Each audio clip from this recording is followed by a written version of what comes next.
Puji Tuhan, saya sampaikan selamat malam dan salam sejahtera di dalam Tuhan kita Yesus Kristus. Selamat merayakan hari kebangkitan Tuhan. Yesus yang hidup, Yesus yang telah mati untuk menebus dosa-dosa kita, yang telah bangkit dari kematian, memastikan bahwa kita semua memiliki hidup yang kekal. Dia berkata, barang siapa percaya kepadaku tidak binasa, melainkan beroleh hidup yang kekal. Dan hanya Yesus yang hidup, yang sanggup menjamin keselamatan itu. Puji Tuhan, mari pada kesempatan ini, kita akan membaca di dalam kitab Wahyu pasal 1. Saya ingin kita melihat lagi ayat 9 sampai ayat yang ke-20.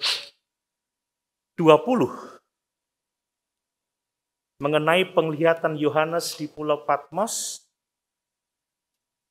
penglihatan tentang Yesus yang bangkit. Saya membaca untuk kita sekalian, demikian firman Tuhan. Aku Yohanes, saudara dan sekutumu dalam kesusahan, dalam kerajaan dan dalam ketekunan menantikan Yesus, berada di pulau yang bernama Patmos oleh karena firman Allah dan kesaksian yang diberikan oleh Yesus. Pada hari Tuhan, aku dikuasai oleh Roh, dan aku mendengar dari belakangku suatu suara yang nyaring, seperti bunyi sangkakala. Katanya, apa yang engkau lihat, tuliskanlah di dalam sebuah kitab, dan kirimkanlah kepada ketujuh jemaat ini, ke Efesus, ke Smyrna, ke Pergamus, ke Tiatira, ke Sardis, ke Philadelphia, dan ke Laodikia. Lalu aku berpaling untuk melihat suara yang berbicara kepadaku, dan setelah aku berpaling, tampaklah kepadaku 7 kaki dian dari emas. Dan di tengah-tengah kaki dian itu ada seorang serupa anak manusia, berpakaian jubah yang panjangnya sampai di kaki, dan dadanya berlilitkan ikat pinggang dari emas. Kepala dan rambutnya putih bagaikan bulu yang putih metah, dan matanya bagaikan nyala api, dan kakinya mengkilap bagaikan tembaga membara di dalam perapian. Suaranya bagaikan desau air bah. Dan di tangan kanannya ia memegang 7 bintang, dan dari mulutnya keluar sebilah pedang tajam bermata 2. Dan wajahnya bersinar-sinar bagaikan matahari yang terik. Ketika aku melihat dia, tersungkurlah aku di depan kakinya sama seperti orang yang mati. Tetapi ia meletakkan tangan kanannya di atasku lalu berkata, jangan takut, aku adalah yang awal dan yang akhir, dan yang hidup. Aku telah mati, namun lihatlah aku hidup sampai selama-lamanya. Dan aku memegang segala kunci maut dan kerajaan maut. Karena itu tuliskanlah apa yang telah kau lihat, baik yang terjadi sekarang maupun yang akan terjadi sesudah ini. Dan rahasia ke-7 bintang yang telah kau lihat pada tangan kananku dan ke-7 kaki dian emas itu. Ke-7 bintang itu ialah malaikat ke-7 jemaat, dan ke-7 kaki dian itu ialah ke-7 jemaat. Haleluya. Kita sungguh bersyukur karena kita memiliki Allah yang hidup. Kehidupan kekristenan kita tidak dibangun di atas dasar pengajaran-pengajaran semata atau tatanan kehidupan moral semata-mata, tetapi iman kekristenan kita sungguh-sungguh dibangun di atas dasar pribadi Yesus Kristus. Dia adalah Allah yang menjelma menjadi manusia. Dia hidup. Dia telah mati memikul dosa-dosa umat manusia. Dan dia telah dikuburkan tetapi dibangkitkan pada hari yang ketiga. Dia telah naik ke surga dan berjanji akan datang kembali menjemput umat ketebusannya dan menghakimi semua orang menurut perbuatannya. Itulah dasar iman kekristenan kita. Itu sebabnya saudara, kekristenan bukan sekedar memahami teologi tertentu atau setuju dengan tataran moral tertentu, tetapi kekristenan adalah persekutuan dengan Tuhan dan Juru Selamat kita Yesus Kristus. Di dalam persekutuan dengan Yesus ada perubahan hidup, ada kelahiran baru. Iman bukan sekedar persetujuan intelektual tentang apa yang telah terjadi dalam diri Yesus, tentang pengajaran Yesus, tetapi iman yang hidup, iman yang menyelamatkan selalu berkaitan dengan moral, selalu berkaitan dengan pertobatan, selalu berkaitan dengan kelahiran baru. Saudara, mengaku Yesus sebagai Tuhan tidak serta-merta menjadikan kita lahir baru. Kita perlu menguji motivasi hati kita. Kalau kita datang kepada Tuhan oleh karena Dia adalah Juru Selamat yang telah mati dan bangkit untuk keselamatan jiwa manusia. Kalau kita datang karena kita mengakui keberdosaan kita, kalau kita datang untuk pengampunan dosa, disitulah kita mengalami kelahiran baru. Kenapa saya perlu menyampaikan ini? Sebab ada banyak orang yang datang kepada Yesus bukan karena Injil, tetapi karena Injil-Injil palsu. If another fail, try me. Waduh, slogan itu. Kalau yang lain gagal, cobalah aku. Kita nggak coba-coba dengan Tuhan. Amin, saudara. Ya, orang datang kepada Yesus karena ingin mencoba-coba sesuatu yang dia gagal di tempat lain, dia mau pergi kepada Yesus. Dan kebanyakan yang menjadi ukuran sukses dari dunia sekarang adalah kekayaan, kesehatan. Kalau kita datang bukan karena kesadaran akan dosa, dan menerima Injil Yesus Kristus yang telah mati dan bangkit, sesungguhnya kita belum diselamatkan. Itu sebabnya mari kita bersyukur karena kita telah berjumpa dengan Injil yang benar. Amin. Dan bahwa Yesus yang mati dan bangkit itu sungguh-sungguh hidup. Dan satu saat kelak kita akan bertemu dengan Dia. Nah, berbicara tentang bertemu dengan Tuhan, saudara ya. Ya, suatu hari nanti setiap kita tanpa terkecuali kita akan berjumpa dengan Tuhan Yesus Kristus yang telah bangkit itu. Kita nggak akan melihat Yesus sebelum kematian dan kebangkitannya, karena itu sudah masa yang sudah berlalu. Hanya para rasul dan orang-orang yang hidup sezaman Yesus yang melihat Yesus dalam kedatangannya yang pertama. Tetapi setiap kita, bahkan semua orang, saudara, satu hari tertentu dia akan berjumpa dengan Yesus. Dia akan melihat Yesus yang telah mati dan telah bangkit itu. Bapak Ibu yakin akan bertemu dengan Yesus? Amin. Mengharapkan pertemuan itu? Loh, kok nggak sebanyak yang pertama? Mengharapkan perjumpaan dengan Yesus? Amin. Amin, saudara. Kapan kita akan melihat Yesus yang sudah bangkit dari kematian itu? Ada dua kemungkinan, saudara. Kalau kita masih hidup saat kedatangan Yesus kembali, maka kita akan melihat Dia dalam kemuliaannya di atas awan menyongsong kita. Tetapi kalau kita tidak dapat hidup sampai pada saat itu, maka saat kematian kita akan memandang Tuhan. Amin. Jadi setiap orang akan berhadapan dengan Tuhan. Baik yang percaya maupun yang tidak percaya. Apakah Bapak Ibu sempat memikirkan bagaimana kira-kira pertemuan itu? Bagaimana kira-kira pertemuan itu akan menjadi pengalaman yang seperti apa pada waktu itu? Seperti apa kira-kira Yesus pada waktu itu?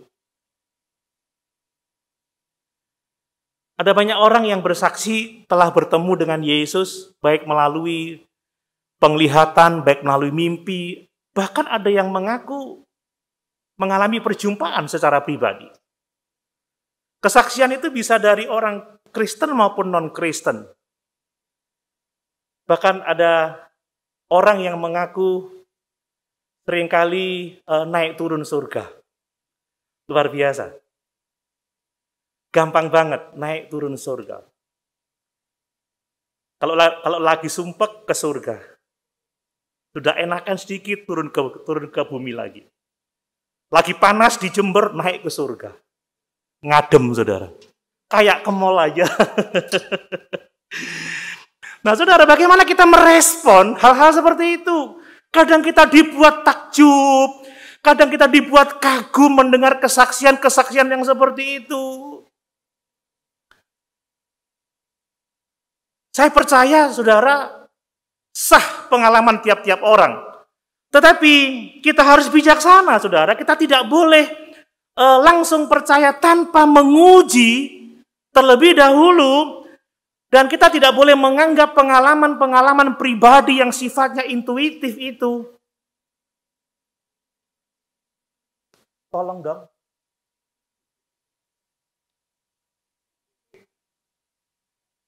Terima kasih. Itu kelemahan kalau berangkat nggak bareng istri. Makanya istri jangan mendahului suami kalau kemana-mana. Untung yang memperbaiki Ovi, saudara. Kalau namanya nama perempuan, gawat itu. Puji Tuhan, terima kasih. Dari mana tuh? Kita tidak boleh langsung mengatakan percaya. Wah, ini benar. Kadang kita takjub, kita kagum akan pengalaman-pengalaman yang seperti itu. Tapi kita tidak boleh menyamakan pengalaman orang atau mematenkan pengalaman orang sejajar dengan kebenaran Alkitab. Itu sesuatu yang tidak mungkin. Nah, di tengah ada banyaknya hembusan kesaksian sekarang sangat marak di Facebook ya, a trip to hell misalkan, perjalanan ke neraka. Wow. Ke kamar mandi aja takut ini ke neraka, saudara. Melewati gerbang-gerbang neraka yang mengerikan. Bagaimana kita menghadapinya? Kembali kepada firman Tuhan. Amin. Karena Alkitab adalah satu-satunya kebenaran objektif yang dapat kita percayai. Semua pengalaman intuitif itu benar menurut pemandangan seseorang, tetapi belum tentu benar secara realita. Sebagai manusia, saya bisa salah persepsi dengan apa yang saya alami. Saudara, suara hati sendiri kita pikir suara Tuhan. Sementara suara setan kita pikir suara Tuhan. Jadi kita seringkali salah persepsi, makanya kita harus menguji segala sesuatu. Kata Paulus katakan, ujilah segala sesuatu. Jangan cepat-cepat percaya. Ini adalah surat cinta Tuhan yang harus kita baca, bukan sekedar keharusan, tanggung jawab yang bersifat keharusan, ada banyak. Yang penting satu hari satu pasal. Bacanya cepat-cepat. Amin. Satu hari 5 pasal. Enggak, tapi dinikmati, saudara. Direnungkan, dipahami. Karena inilah kunci kebenaran yang sesungguhnya. Nah, kita harus kembali kepada Alkitab dan bersyukur, saudara, bahwa di Alkitab Allah telah menunjukkan bagaimana keadaannya yang sebenarnya dan bagaimana tatkala orang-orang miliknya itu berjumpa dengan dia dalam keadaan yang sebenarnya, berjumpa dengan dia dengan Yesus yang bangkit. Kalau kita membaca Alkitab dari Perjanjian Lama sampai Perjanjian Baru, ada begitu banyak pengalaman-pengalaman yang dicatat oleh Alkitab mengenai perjumpaan manusia dengan Tuhan, baik itu melalui penyataan maupun melalui malaikat-malaikat Tuhan. Kalau kita membaca ayat ini, saudara, Rasul Yohanes pada waktu itu dibuang ke Pulau Patmos, dia diasingkan karena imannya, karena kesaksiannya tentang Injil Yesus Kristus. Dan kita membaca pada hari Tuhan, itu hari Minggu, saudara. Hari kebangkitan Tuhan. Pada hari Tuhan, maka di dalam roh, saudara, dikatakan, pada hari Tuhan aku dikuasai oleh roh dan aku mendengar dari belakangku suatu suara yang nyaring seperti bunyi sangkakala. Jadi dia dikuasai oleh roh, dia dibawa kepada satu keadaan yang tidak biasanya. Dan dalam keadaan dikuasai roh itu dia mendengar suara yang nyaring seperti sangkakala. Suara seperti trompet, saudara. Suara yang sangat gemuruh, suara yang nyaring. Dan dia diperintahkan untuk menuliskan apa yang dilihat dan mengirimkannya kepada ketujuh gereja, ketujuh jemaat di Asia Kecil. Ada yang menafsirkan bahwa ketujuh gereja ini mewakili semua gereja-gereja yang ada. Dan Rasul Yohanes menuliskan apa yang dia lihat itu di dalam kitab Wahyu.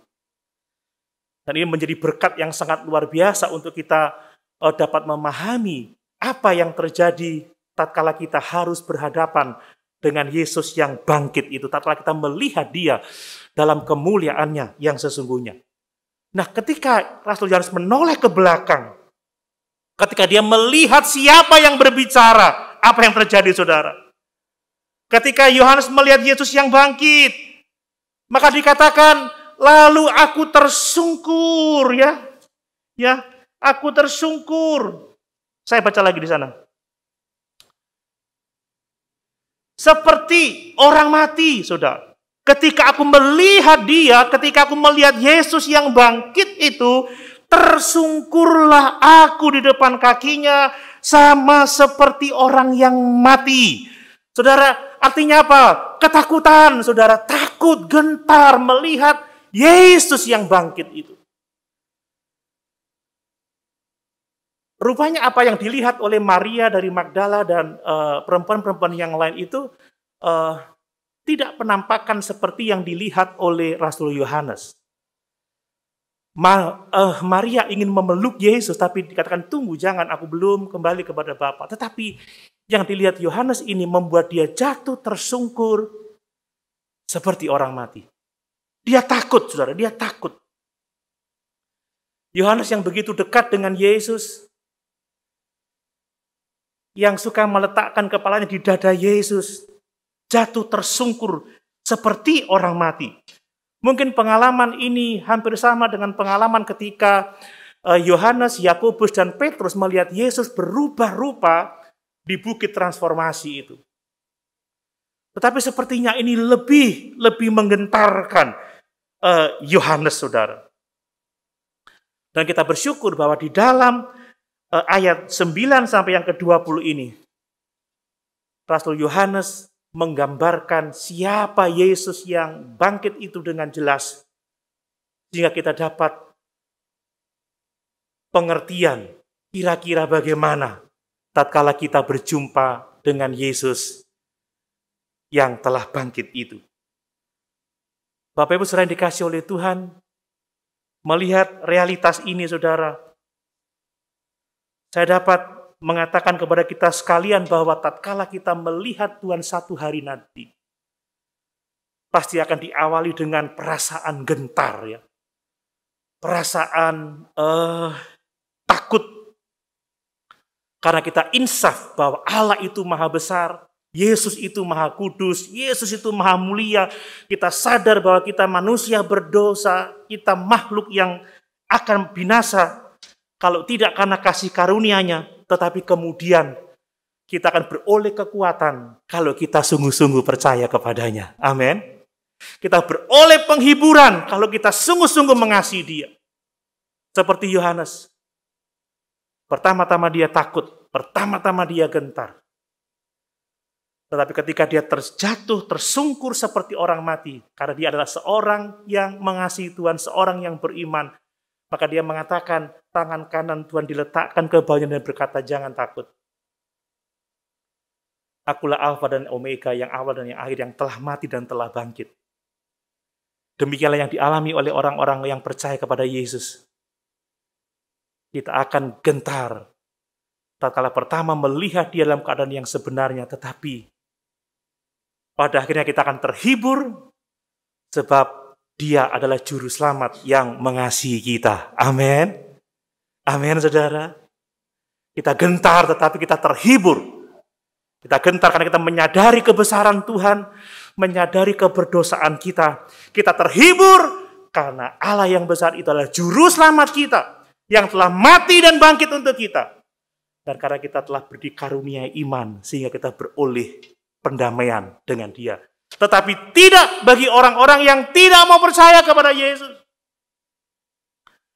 Tidak bagi orang-orang yang menolak Dia. Saudara, kegentaran itu akan tetap menjadi kegentaran selama-lamanya.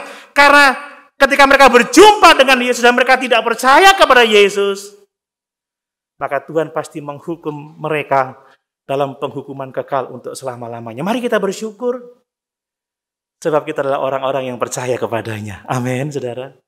Tidak ada hal yang lebih baik yang dapat kita miliki di dalam hidup ini selain iman kepada Tuhan dan Juru Selamat kita Yesus. Iman yang hidup itu yang membuat kita memiliki perdamaian dengan Allah.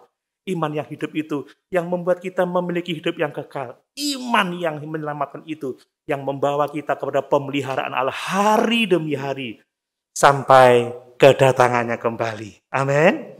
Mari saya akan menunjukkan beberapa alasan kenapa seseorang yang melihat Tuhan pada awalnya pasti akan ada kegentaran.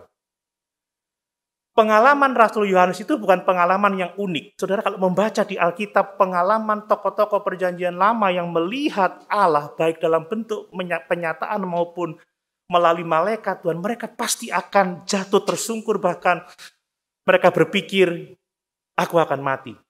Sebab tidak seorang pun yang dapat melihat Tuhan dan tetap hidup. Nah, perhatikan apa kata Rasul Yohanes tentang Yesus yang bangkit, sehingga semua orang yang berhadapan dengan dia dalam keadaannya yang sebenarnya, Yesus yang telah bangkit, pertama-tama pasti akan ada kegentaran. Saudara, dari teks ini kita membaca bahwa Yesus adalah imam agung, imam besar, imam maha tinggi, imam yang benar bagi seluruh umat manusia.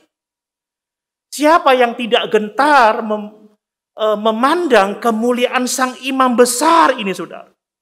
Kalau kita membaca dari semua deskripsi ini, maka semua yang dikatakan tentang Yesus menunjukkan bahwa dia adalah imam besar, imam Allah yang maha tinggi, saudara. Perhatikan, pakaiannya adalah pakaian imam besar. Dikatakan dia memakai jubah dan ikat pinggang dari emas. Ini menunjukkan peran Tuhan Yesus sebagai imam besar agung yang membawa perdamaian antara manusia dengan Allah. Saudara, pakaian imam besar di dalam ritual perjanjian lama itu menunjukkan bahwa imam itu telah dikuduskan, imam itu telah dikhususkan, bahwa imam itu kudus sehingga dia dapat masuk ke dalam ruang maha kudus dan mengadakan karya pendamaian bagi umat Israel. Jadi kalau seseorang biasa, saudara, atau orang awam ya dari penduduk Israel, ketika dia melihat imam dalam pakaian imamatnya, saudara, maka mereka menyadari bahwa imam itu kudus. Dan dia menyadari bahwa aku ini tidak kudus, aku ini tidak layak, dan aku membutuhkan imam untuk masuk ke ruang maha kudus dan mengadakan karya pendamaian bagi hidupku. Saudara, betapa itu menggentarkan setiap orang. Ketika kita melihat Yesus sang imam besar itu, kita menyadari bahwa dia adalah Allah yang kudus. Bahwa tanpa kekudusan Allah kita tidak bisa mendekati Allah. Ingat, tanpa kekudusan tidak ada seorang pun yang dapat melihat Allah. Dan bahwa kita membutuhkan Yesus untuk dapat masuk dalam kemuliaan kekal. Kita tidak bisa datang tanpa Yesus.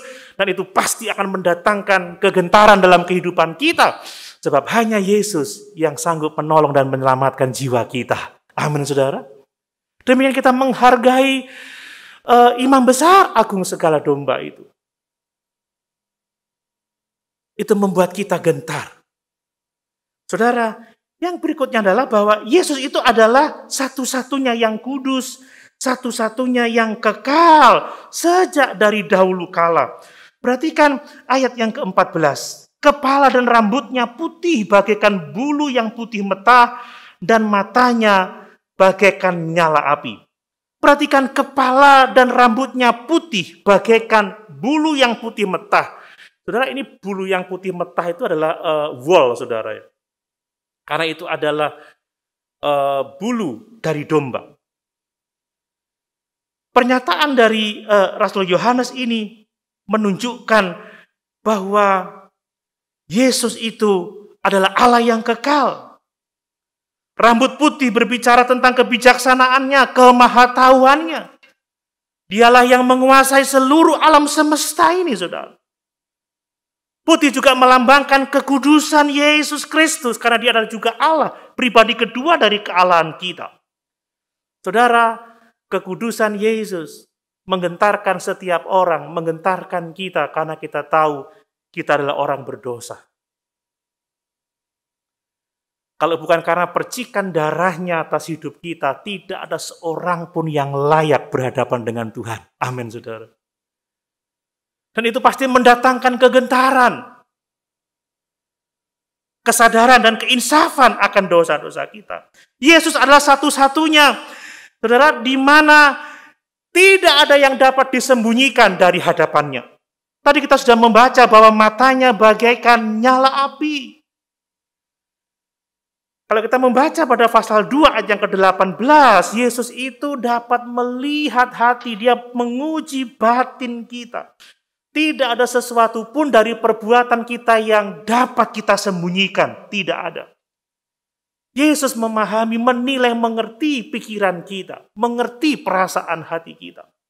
Makanya dalam Ibrani pasal 4 ayat yang ke-13 dituliskan, dan tidak ada suatu makhluk pun yang tersembunyi di hadapannya, sebab segala sesuatu telanjang dan terbuka di depan matanya, yang kepadanya kita harus memberikan pertanggungan jawab.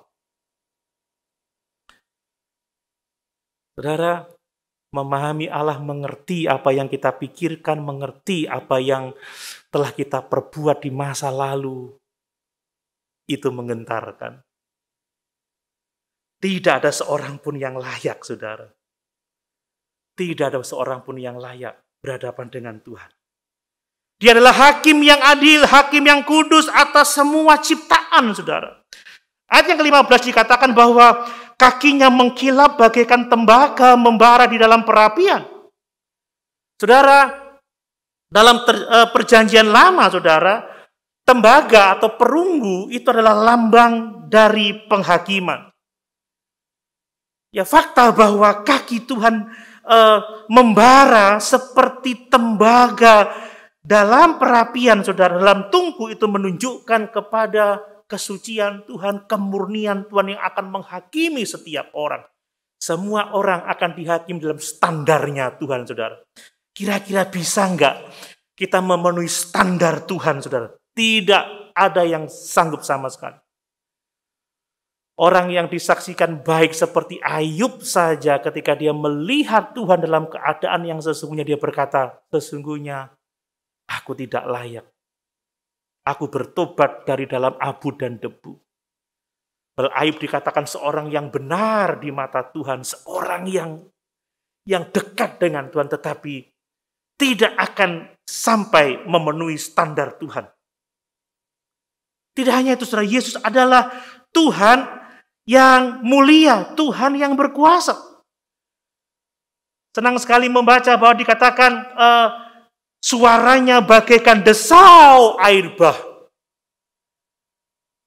Kita tidak pernah melihat air bah seperti bencana yang dihadapi oleh Nuh, saudara, yang menghanyutkan dan menenggelamkan semua yang ada di atas muka bumi ini. Tetapi kita bersyukur kita punya laut. Kita mendekati bermain-main di pantai, kalau ombak yang besar, ombak yang pasti itu menakutkan, saudara. Ini berbicara mengenai kekuatan Tuhan, kuasa Tuhan. Kalau suaranya seperti desau air bah, ya, dengan kuasa untuk menghanyutkan, kuasa untuk menggulung segala sesuatu yang ada di depannya, maka seharusnya tidak ada seorang pun di antara kita yang tidak menghormati suara Tuhan. Amin, saudara. Karena tidak ada seorang pun di antara kita yang tidak dengar-dengaran pada suara Tuhan. Kalau kita tidak benar-benar memahami firman Tuhan dan kita tidak melakukan firman Tuhan, saudara, kita harus takut menghadapi Tuhan yang akan menghakimi setiap orang dengan firman-Nya. Kita membaca lagi bahwa dari mulutnya keluar sebilah pedang tajam yang bermata dua. Ini berbicara mengenai firman Allah yang menghakimi semua orang. Saudara, kenapa kita harus membaca firman Allah? Karena firman Allah ini adalah menjadi hakim bagi setiap kita. Kita akan dihakimi atas dasar kebenaran firman Allah. Iman kita, kasih kita, pelayanan kita, semua tindakan kita akan ditimbang berdasarkan firman Allah. Jujur, apakah kita sudah memahami firman Allah? Apakah kita punya kecintaan kepada firman Allah, merenungkannya siang dan malam? Dan apakah kita sudah dengan setia melakukan firman Tuhan? Itu yang seharusnya membuat kita gentar, saudara. Ya, gentar. Dan yang berikutnya dikatakan dia adalah Tuhan yang memerintah atas surga dan bumi. Ayat yang ke-16 kita membaca bahwa di tangan kanannya yang memegang 7 bintang dan dari mulutnya keluar sebelah pedang tajam bermata dua dan wajahnya bersinar-sinar bagaikan matahari terik. Tangan kanannya memegang ke-7 bintang. Ini adalah malaikat ke-7 jemaat, saudara. Dia adalah penguasa atas gereja, dia penguasa atas alam semesta. Wajahnya bersinar bagaikan matahari terik. Tidak ada seorang pun yang tahan memandang matahari dalam waktu yang cukup lama saat panas terik. Saudara, bisa terjadi kerusakan mata kalau kita memandangnya. Demikianlah kita tidak akan sanggup memandang kemuliaan Allah dengan kebenaran kita sendiri.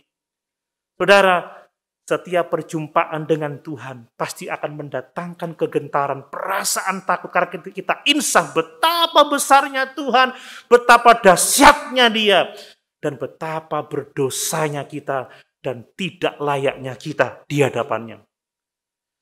Kita sedang berhadapan dengan hakim yang adil. Kita berhadapan dengan penguasa alam semesta. Kita berhadapan dengan Dia yang berhak menjatuhkan penghakiman atas kita, maka sesungguhnya kita pasti akan mengalami kegentaran, saudara. Kita akan takut melihat keberadaan kita sendiri, sebab Alkitab mengatakan tidak ada yang benar, seorang pun tidak. Tidak ada yang berakal budi, tidak ada yang mencari Allah. Manusia selalu mendatangkan kerusakan, mendatangkan kehancuran. Semua orang telah menyeleweng. Itu sebabnya, saudara, tidak ada seorang pun di antara kita yang dapat membanggakan perbuatan baik kita. Amin. Kalau saudara berpikir orang yang baik dan telah melakukan banyak kebaikan, jangan sekali-kali membanggakan kebaikanmu karena kita masuk surga bukan karena kebaikan yang kita buat. Tidak ada seorang pun yang memenuhi standarnya Tuhan dengan kebaikan yang begitu banyak itu, saudara. Kalau kita bisa masuk surga, saudara, itu semua karena kemurahan Tuhan. Amin. Bahkan orang-orang yang mentaati Taurat, orang-orang yang hidup menurut Taurat akan binasa karena hukum Taurat. Karena tidak ada seorang pun yang dapat memenuhi standar Taurat. Karena Taurat itu adalah hukum Allah. Taurat itu berbicara tentang kekudusan Allah. Coba kita baca di dalam Roma 3 ayat 19 sampai 20. Roma 3 ayat 19 sampai 20. Tetapi kita tahu bahwa segala sesuatu yang tercantum dalam kitab Taurat ditujukan kepada mereka yang hidup di bawah hukum Taurat, supaya tersumbat setiap mulut dan seluruh dunia jatuh ke bawah hukuman Allah. Sebab tidak seorang pun yang dapat dibenarkan di hadapan Allah oleh karena melakukan hukum Taurat, karena justru oleh hukum Taurat orang mengenal dosa. Amin.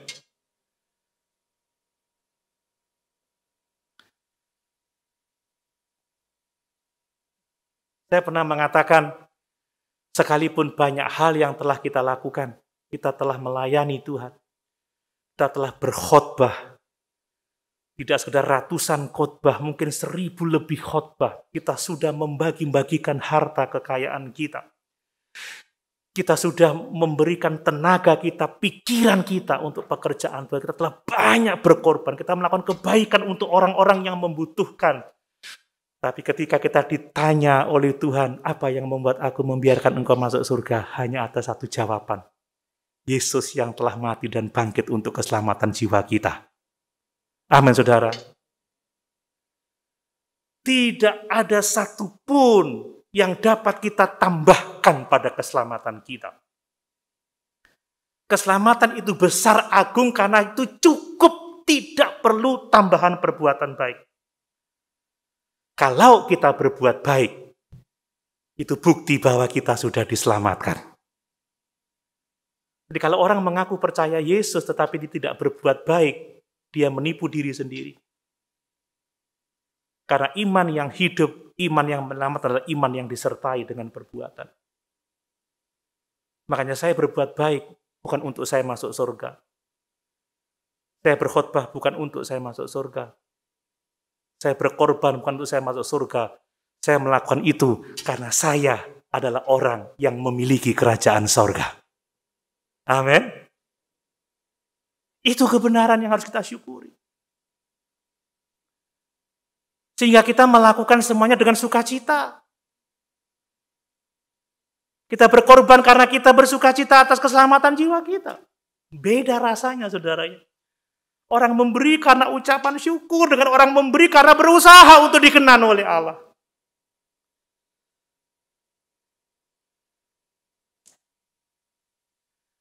Kalau orang berdosa ingin selamat dengan perbuatan baiknya sendiri, sama seperti penjahat perang yang kita lihat, kita sementara lihat di Ukraina itu kejahatan perang, saudara. Warga sipil dibunuh, pembunuhan yang sangat mengerikan.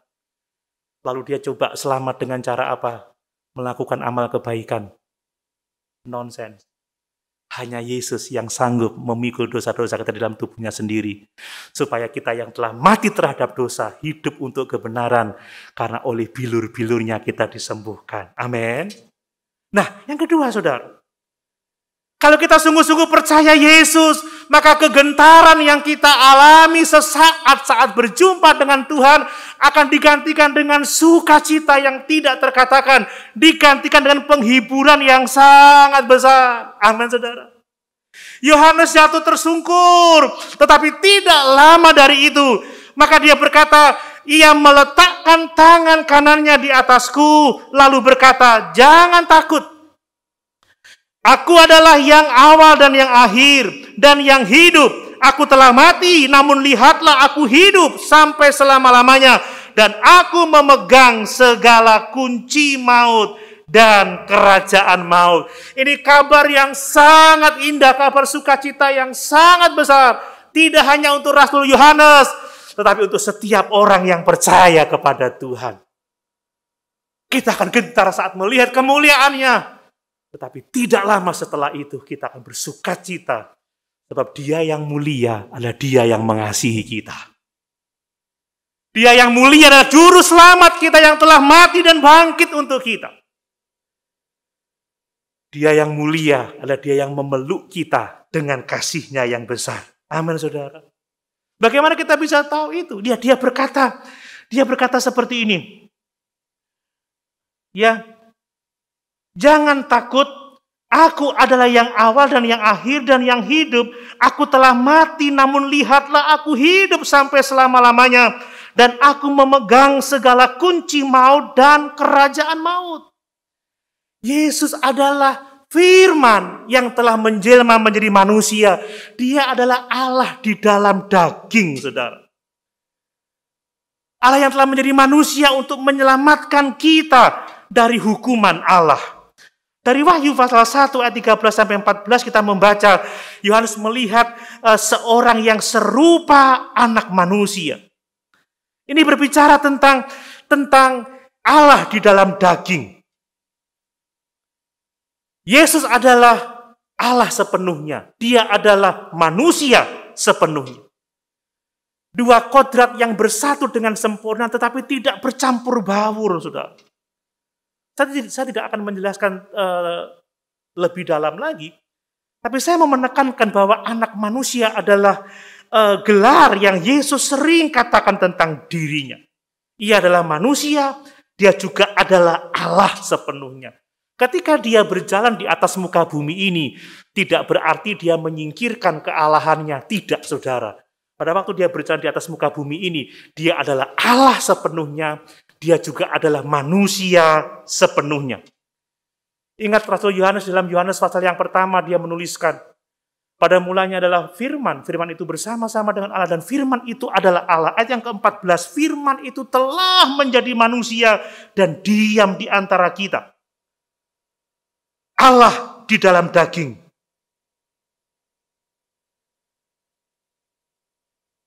Ketika Thomas berjumpa dengan Yesus yang telah dibangkitkan, ketika Thomas memegang luka di tangan dan di kakinya dan luka di lambungnya, dia berteriak, "Ya Tuhan, ya Allahku." Yesus adalah manusia dan dia adalah Tuhan. Dia adalah Allah di dalam daging. Memang kita membaca di sini Rasul Yohanes menuliskan tentang ketuhanan Yesus. Dia adalah yang awal dan yang akhir, Alfa dan Omega. Firman Tuhan Allah yang ada dan yang sudah ada dan yang akan datang, yang maha kuasa. Tetapi kita bersyukur, saudara, dalam keilahiannya dia menjelma menjadi manusia. Dan kemanusiaan Yesus menjadi penghiburan bagi kita. Karena dia dapat bersimpati bagi kita. Dan dengan menjadi manusia, dia dapat mengadakan karya penebusan di kayu salib. Amin. Pengorbanan Yesus adalah jalan yang dipilih oleh Allah untuk keselamatan jiwa kita. Dan karena itulah kita merasa lega, sebab dia yang mulia, imam besar agung itu, dia yang berkuasa atas alam semesta, dia yang kudus, dia yang mulia dan yang benar itu, dia adalah Tuhan dan Juru Selamat kita. Kemudian dikatakan, Tuhan Yesus Kristus telah mati untuk dosa-dosa kita. Senang sekali mendengar perkataan Tuhan Yesus yang telah bangkit dan berkuasa. Ini dia berkata apa? Aku telah mati, namun lihatlah aku hidup sampai selama-lamanya. Saudara, kematiannya menunjukkan apa yang telah dilakukan bagi kita di atas kayu salib untuk memikul dosa-dosa kita di dalam tubuhnya sendiri. Dia memang Allah yang Maha Kuasa, tetapi dia penuh dengan kasih sayang.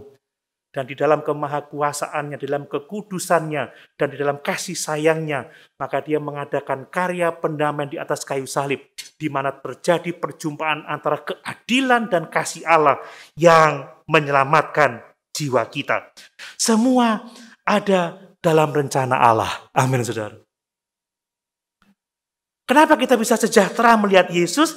Karena dia yang bangkit hidup selama-lamanya adalah penguasa atas maut dan kerajaan maut. Luar biasa.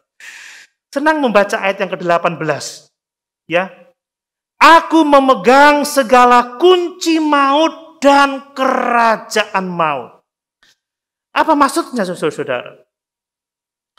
Bahwa Yesus itu mengendalikan kematian. Bapak Ibu percaya? Yesus yang berkuasa atas kematian, dia memegang kunci maut dan kerajaan maut. Dia mengendalikan siapa yang akan mati? Dia yang mengendalikan kapan akan mati. Jadi kalau belum waktunya Tuhan, nggak usah takut. Amin, saudara.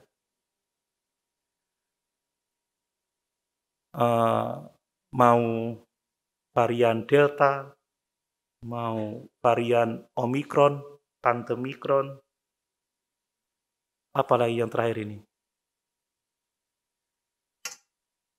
Lupa yang terakhir. Kalau belum waktunya, belum waktunya. Tapi kalau sudah, nggak sakit apa-apa, ya bisa meninggal. Amin. Amin. Makanya kalau kita sungguh-sungguh percaya kepada Yesus, kita tidak perlu takut akan kematian. Kata Paulus di dalam Filipi 1 ayat 21. Bagiku hidup adalah Kristus, mati adalah keuntungan. Karena dia yang memegang hidup dan matinya kita. Kematian itu adalah absen dari tubuh ini untuk menetap pada Tuhan. Kematian bukan akhir dari keberadaan. Kematian adalah pemisahan. Kita dipisahkan dari tubuh, tetapi kita akhirnya hidup bersama-sama dengan Tuhan dalam kekekalan. Dialah yang memegang kunci maut dan kerajaan maut. Tetapi tidak berarti kita sembrono, bermain api, bermain pedang, sebab orang yang bermain pedang akan mati dengan pedang. Tetapi di dalam kekuasaan Tuhan yang memegang kunci maut dan kerajaan maut, kita tahu waktu hidup kita ada di tangan Tuhan. Amin. Kita tidak perlu takut akan kematian. Dan yang berikutnya saudara, Tuhan Yesus yang bangkit itu, yang memberi kekuatan kepada Yohanes untuk tidak takut, untuk tidak gentar, menunjukkan akulah Alfa dan Omega. Aku telah mati tetapi aku hidup kembali. Aku memegang kunci maut dan kerajaan maut. Bukan sekedar hanya untuk menyenangkan hati dari Rasul Yohanes, tetapi itu adalah misi untuk memberitakan siapa Yesus kepada dunia yang menderita karena dosa. Amin. Saudara, kalau kita mempunyai kepastian keselamatan, kalau kita dihibur, kita mempunyai kepastian iman, kepastian hidup kekal, itu tidak diberikan hanya semata-mata untuk menyenangkan kita, menghibur kita, tetapi kesaksian itu harus kita beritakan kepada orang-orang di sekitar kita, supaya banyak orang mengenal Yesus dan diselamatkan. Ingat, kita membaca bahwa gereja itu diumpamakan seperti kaki dian yang menyala, menjadi terang. Menjadi terang bagi dunia di sekitar saudara. Ketika Yesus naik ke surga, maka tugas murid-murid, tugas orang percaya adalah pergi menjadikan semua bangsa muridnya, membaptis mereka, mengajar mereka untuk melakukan segala sesuatu yang telah diajarkan kepada mereka. Bapak Ibu, memberitakan Injil tidak selalu mudah. Memberitakan Injil, memberitakan Yesus, menyaksikan Yesus penuh dengan pergumulan. Kita membaca ketujuh jemaat, mereka banyak menderita karena kesaksian mereka akan firman Tuhan. Yohanes sendiri pun menderita karena kesaksian tentang Injil Yesus Kristus. Tetapi kita bersyukur, Yesus yang memegang sejarah. Amin. Dia yang berkuasa atas hidup dan mati. Dia yang mengatakan, aku akan menyertai kamu sampai selama-lamanya.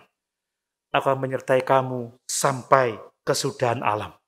Yang terakhir, tetapi semua orang yang tidak percaya Yesus, semua orang yang menolak Yesus, maka saat dia berjumpa dengan Tuhan, itu akan menjadi saat yang paling menakutkan, yang paling menggentarkan. Sebab mereka akan dihakimi dan dibawa masuk dalam penghukuman kekal untuk selama-lamanya.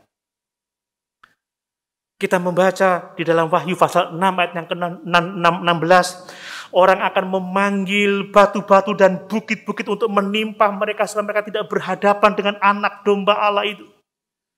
Sesuatu yang sangat mengerikan, orang akan merana menangis melihat kemuliaan Tuhan, hakim yang adil itu.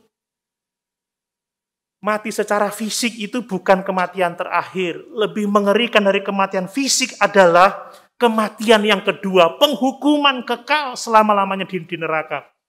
Yang Yesus katakan di mana ulat dan apinya tidak akan mati. Tempat di mana terdapat ratap dan kertak gigi. Tetapi kabar baiknya adalah bahwa kita tidak harus pergi ke neraka. Amin. Orang-orang yang kita kasihi yang belum percaya Yesus tidak harus pergi ke neraka. Sebab Tuhan masih memberikan waktu kelegaan. Dia berkata, barang siapa percaya kepadaku, dia tidak binasa, melainkan beroleh hidup yang kekal. Dalam Yohanes 3 yang ke-16 dikatakan, karena begitu besar kasih Allah akan dunia ini, sehingga dia telah mengaruniakan anaknya yang tunggal, supaya barang siapa yang percaya kepadanya tidak binasa, melainkan beroleh hidup yang kekal. Mengapa kita harus menghadapi hari penghakiman tanpa Tuhan? Mengapa kita menyandarkan keselamatan kepada kekuatan kita sendiri, kepada usaha kita sendiri? Tidak. Datang kepada Yesus. Percaya Yesus. Ikut Yesus. Maka berjumpaan dengan Dia. Sementara waktu mungkin membuat kita gentar. Tapi tidak lama lagi tidak lama dari saat itu, kita akan mengalami penghiburan, sebab yang mulia, yang perkasa, yang dahsyat, itu adalah Tuhan dan Juru Selamat kita. Amin. Dia yang telah mati dan bangkit untuk menyelamatkan setiap orang yang percaya kepadanya. Mari sama-sama kita berdiri. Kita mengucap syukur, sebab di dalam Yesus, kita akan bersuka cita saat berjumpa dengan Dia yang bangkit. Haleluya.